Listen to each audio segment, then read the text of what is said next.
Tu as peut-être loupé ce qui s'est passé sur la planète sport cette semaine, pas de souci, je te fais le récap. En 1, si la cérémonie d'ouverture a connu quelques polémiques, l'équipe de France, elle, est parfaitement rentrée dans sa Coupe du Monde de rugby. Au Stade de France, vendredi soir, les Bleus, encore une fois menés par un grand Grégory Aldrit, sont parvenus à prendre le meilleur sur la Nouvelle-Zélande 27-13. Victoire historique des hommes de Fabien Galthié devant pas moins de 15,4 millions de téléspectateurs, puisque c'est la toute première défaite des All Blacks en phase de poule de la compétition. Parmi les autres résultats marquants, pour le moment, on retiendra le combat remporté par l'Afrique du Sud contre l'Écosse 18-3, ou encore la victoire de l'Angleterre face à l'Argentine 27-10 à 14-15 après l'exclusion de Tom Curry dès la 3e minute de jeu suite à la décision du bunker. Prochain match pour l'équipe de France jeudi à 21 h au stade Pierre-Mauroy de Lille face à l'Uruguay. En 2, victoire sérieuse de l'équipe de France 2-0 contre l'Irlande dans les éliminatoires de l'Euro 2024 de football. Avec notamment le premier but de Marcus Thuram sous la tunique tricolore, les Bleus se rapprochent encore un peu plus des phases de poule de l'épreuve. Avec 5 victoires en autant de matchs et surtout aucun but encaissé, une première historique. Dans un autre registre, on connaît les 30 joueurs nommés pour le très convoité Ballon d'Or 2023. Et pour succéder à Karim Benzema, on retrouve bien sûr Lionel Messi, Erling Haaland ou encore Kylian Mbappé. Certains noms manqueront en revanche à l'appel, comme Rafael Leao ou encore Cristiano Ronaldo. Le football, il a changé. Je pense que vous le savez mieux que moi. Dans un côté plus extra-sportif, l'affaire qui a touché le football féminin depuis plus de 3 semaines a enfin pris fin. Suspendue par la FIFA pour avoir embrassé de force la joueuse Jenny Hermoso, Luis Rubiales a annoncé ce dimanche soir sa démission au poste de président de la Fédération espagnole de football.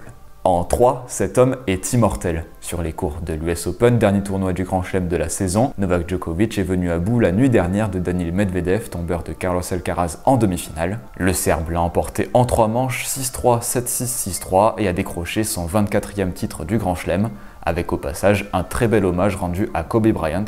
S'il était déjà en tête chez les hommes au nombre de trophées, il égale désormais Margaret Court, co-détentrice du record tous sexes confondus. Chez les dames, c'est la jeune américaine de 19 ans Coco Gauff qui a remporté le premier grand chelem de sa carrière en renversant à domicile la nouvelle numéro 1 mondiale. Si vous avez suivi l'épisode de la semaine dernière, je ne vous l'apprends pas, Aryna Sabalenka en 3-7, 2-6, 6-3, 6-2.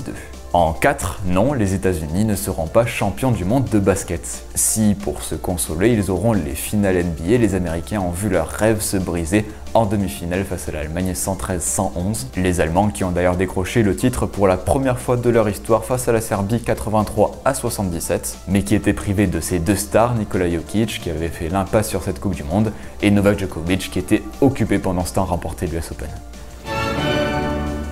La France, de son côté, a terminé à la 18e place de la compétition, juste derrière le Soudan du Sud.